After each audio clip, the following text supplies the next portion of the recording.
Witam wszystkich, zapraszam do kolejnej części informacyjnej, obsługowej klawiszologii, jeśli chodzi o radiotelefon T-Radio TDH9. W poprzednich częściach widzieliście już parę funkcji. Dzisiaj chciałbym poruszyć temat, myślę, że wiele osób interesujący, czyli funkcja APRS, którą to urządzenie posiada zabudowaną, analogowy oczywiście. Na wstępie muszę zaznaczyć, że prywatnie nie jestem kompletnie użytkownikiem APRS-u, w ogóle mnie ten temat nie interesuje i też niewiele o nim wiem, więc będę prezentował tutaj pewne rzeczy, tylko te, o których, że tak powiem, się dowiedziałem i co na tą chwilę potrafię powiedzieć. Także jeżeli są jeszcze jakieś uwagi, rzeczy, o których nie wspomnę, dopisujcie to w komentarzu, żeby inni, oglądając ten film i korzystając z komentarzy, mogli zaprogramować to urządzenie. Na pewno nie o wszystkim opowiem, bo nie mówię nigdy o rzeczach, o których nie mam zielonego pojęcia, a w przypadku APRS-u są takie rzeczy, gdzie nic na ich temat nie wiem. Więc pokażę Wam tylko to, co to urządzenie w podstawowych parametrach ma, jak również postaram się nadać taką testową ramkę i na trackerze APRS sprawdzimy, czy coś takiego się pojawi z tego urządzenia. A więc zaczynajmy. Częstotliwość APRS-u akurat tutaj na dwójce 144.800, to wszyscy chyba już wiedzą. No i wchodzimy w menu APRS, APRS Switch. W tej chwili on jest off, czyli nie mamy dostępu do żadnego menu, jakie jest w tej zakładce. Ustawiliśmy. No tutaj akurat już się nam coś pojawiło. Ja przejdę na inny kanał, żeby nam tutaj nie przeszkadzało, bo to urządzenie, tak jak powiedziałem, też odbiera APRS, nie tylko nadaje. Więc zaraz zobaczycie, jak to wygląda i wracamy do ustawień APRS. Beacon set, czyli ustawianie naszego beacona. Call sign, czyli jaki mamy znak. SSID, czyli tak jakby numer i symbol, z tego co się dowiedziałem, typu urządzenia, rodzaju emisji, czyli możemy ustawić, czy to jesteśmy mobile, czy urządzenie jest portable i parę tam innych rzeczy. Coś takiego to urządzenie, ten system posiada i wtedy może to się też pokazywać jako symbol z tabeli, ale to ci, co korzystają z APRS-a, będą wiedzieli, o co chodzi. Tutaj możemy wstawić jakieś informacje dodatkowe, które będą w ramce nadawane. Tutaj właśnie te ikony. Z tego co wiem, ich jest bardzo dużo. Tutaj się jakoś ustawia z łamańcami. Parametrów MIDS-E, MIDS-Type. Nie wiem, co to jest, więc Wam nie powiem. Tutaj jest niejako routing. Nie za bardzo to rozumiem. Tak jak powiedziałem, nie wnikam. Wiem, że trzeba tutaj ustawić. Jak widziałem w ramkach standardowo jest White 1, White 2 albo White 1, White 2 i to tam określa ścieżki, którymi te pakiety chodzą. Ale to już jest temat APRS-owy, nie tego urządzenia. I tutaj właśnie ustawiamy pierwszy root i ten dodatek, czyli tam był White 1 i drugi White 2. Tu jest tak ustawiony. I tu możemy to zmieniać. Report voltage, czyli czy będzie nadawał nam napięcie w tej ramce. Satelity, informacje o satelitach, o milażu, czyli odległości. Nie wiem co prawda od czego, ale coś takiego tutaj może też pokazywać. I to są te podstawowe parametry. Typ beacona, czyli kiedy ma nadawać, w jakim odstępie czasowym, czyli z automatu ta ramka w określonym interwale tutaj będzie nadawana. Musimy pamiętać, że będzie nadawana na tej częstotliwości, na której jesteśmy ustawieni. I to jest taki problem, bo przestawimy sobie, tego nie wyłączymy i będzie nam nadawało. Z tego co pamiętam, jak używałem Anytona, to tam się ustawia dedykowany kanał dla nadawania i wtedy możemy być na innej częstotliwości, a on nadaje przechodząc na tą właśnie, na której powinien. Relay. No tu jest przekazywanie tych ramek dalej, czyli możemy działać jako przekaźnik, ale w tym temacie, przykro mi, może nie powinienem takiego filmu robić, skoro tych tematów nie znam. Ja chcę tylko pokazać obsługowo, że te radio ma takie możliwości. To jest przekazywanie, czyli forward tych ramek, ale nic więcej na ten temat nie powiem. i ustawienia zaawansowane, z którego menu ten kanał będzie wybierany do odbioru, do nadawania. Priorytet PTT, czyli jak wciśniemy, to czy pójdzie ramka, czy pójdzie normalne wywołanie. RX-Tone, TX-Tone, czyli sygnalizacja nadawania i odbioru, i RX Auto Pop-up, czyli czy odebrana ramka nam się tutaj pojawi. No i weźmy teraz sobie, ustawmy, tu już jest on. Częstotliwość ustawmy sobie, znaczy nie częstotliwość, tylko nadawanie i odbiór niech będzie z, przepraszam, tutaj dałem B, a to ma być A. I nadawanie też z A i lock, żeby tutaj było zablokowane. Czyli tak jest. No i wchodzimy, jesteśmy w menu A. Przejdę na częstotliwość 144 800, tak jak było. No i musimy poczekać, czy coś zostanie nadane. I będziemy mogli tutaj sobie to zobaczyć.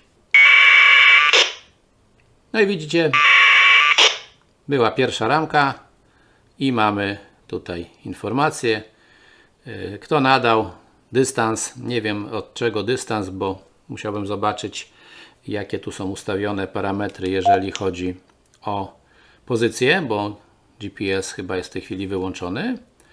Czas, godzina, od kogo do, digi, info, priorytet, ile przeskoków było i ścieżki. No i teraz widzicie następny, tutaj ktoś się już pojawił, koment, czyli to, co jakieś tam rzeczy, to już użytkownicy wiedzą, co to jest, telemetria, tutaj typ pokazany. Także jak widzicie, radio bez problemu to dekoduje i wyświetla te informacje. Także to funkcjonuje, nie ma tutaj żadnego problemu. Ja, jak widzicie, mam uruchomiony odbiornik GPS, ale niczego nie odbieram. No, leży tutaj na stole, więc niczego nie pokazuje. Także nie wiem, od czego dystans pokazywał tu w tym momencie ten ekran z informacjami o stacji, która nadawała.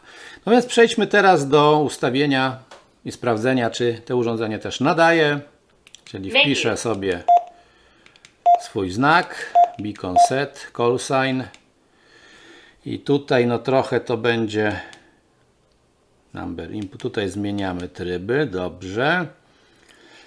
Kasujemy gwiazdką. No i wpiszmy znak. A nie, tutaj musimy przejść w tryb number 3. Teraz, no i teraz małe litery. Duże 3Z. Znowu będzie input 5. Duże litery Y, T i OK. Confirm. Potwierdził. SSID przy urządzeniach przenośnych, aczkolwiek tutaj trudno to nazwać, że jesteśmy przenośni, ale niech tak będzie, damy 7. To jest tylko na chwilę do testu. Custom info. Tutaj sobie napiszmy szybciutko. Test.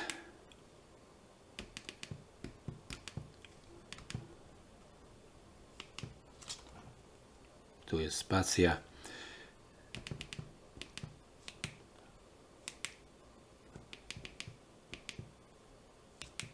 OK. Confirm. Ikon nie ustawiam. To zostawiam tak jak było, white 1, white 2. Report voltage on. Confirm. I mamy wszystko ustawione. I teraz taka pierwsza rzecz, najważniejsza, że tutaj to urządzenie nam nic nie nada, jeżeli nie mamy pozycji. Czyli nie odbiera tej pozycji z GPS, albo pozycja nie będzie ustawiona ręcznie. Jako że ja w tej chwili tutaj nie odbieram, więc sobie dam. A tu mam już coś ustawionego. A widać, czyli on do tego sobie dopasował. Czyli jest tu coś ustawionego. Tak, jest jakaś pozycja. Tak. Czyli nawet nie muszę tego zmieniać. No i teraz co? Teraz trzeba będzie zobaczyć, czy to urządzenie coś nada na tej częstotliwości. No i czy ktoś mnie odbierze. I czy pojawi to się na mapie APRS. No i mamy drugie radio obok. No i zobaczmy, czy coś tutaj te nasze nadaje. No, emisja poszła, a ja zaraz sprawdzę na mapie, czy coś takiego gdzieś się pojawiło. Jest godzina 12:32 i sprawdzam, zaraz to zobaczycie. I widzicie mapę. No i tutaj mamy dzisiejszą datę. 12:32. Coś takiego się pokazało. A jeżeli nadamy jeszcze raz teraz, zobaczmy, czy to się, nie wiem, czy to się automatycznie odświeża, czy nie. Jest 12:33 już. I na mapie widać, że jednak to się odświeżyło. 12:34:03, czyli już trafiłem na kolejną minutę. Jeszcze wrzucimy na, będzie 35. Jest już 35, więc jeszcze raz nadam ręcznie. I powinno się, jeżeli gdzieś dotarłem, powinno się zmienić. I jest 35:09, widzicie, zmieniło się. I informacja test radia V774, czyli napięcie. Czyli jak widzicie, to funkcjonuje. Bardzo ładnie nam tutaj i odbiera, i nadaje. Możecie zobaczyć wszystko na ekranie. No jest ten problem z tym niestety. No nawet jak jesteśmy na tym ekranie, to nie możemy wejść w menu. No i już uciekło. Także do obsługi i pracy, jeżeli coś chcemy zmienić w menu, no to musimy mieć wyłączony ten pakiet, więc niestety to jest wada. Tak, to jest wada, tego nie powinno być. No ale cóż, w tej chwili tak to się tutaj w tym radiu dzieje. Może kiedyś producent w jakimś wersji oprogramowania to zauważy, a może obejrzy film tutaj i coś takiego zmieni. Dodatkowo jeszcze tutaj pod pozycją 6 mamy beacon list, czyli listę beaconów.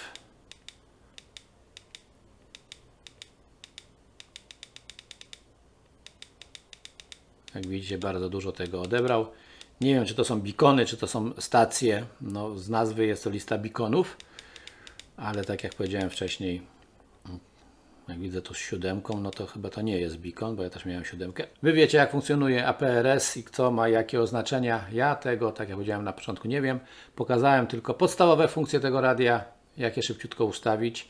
I to, że to radio funkcjonuje w APRS-ie, odbiera, nadaje z GPS-em włączonym w terenie i z ustawionym tutaj timingiem, nadaje ramki co określony czas, więc będziecie widoczni na mapie, tak jak to ma funkcjonować. Także to tyle w tym króciutkim, może nie do końca takim, jak powinien być ten film, ale mam nadzieję, że parę osób z tego skorzysta i nie będziecie mieli mi za złe tutaj tej niewiedzy, ale tak jak powiedziałem, nie wiem wszystkiego. Są rzeczy, którymi się w ogóle nie zajmuję, które mnie nie interesują, no ale tutaj musiałem, opisując te menu i tę funkcjonalność radia, troszeczkę w tym temacie powiedzieć. Także za błędy, jeżeli były, przepraszam, i komentujcie, co tu jeszcze więcej w tym urządzeniu jest, do czego służą te rzeczy, których nie pokazałem.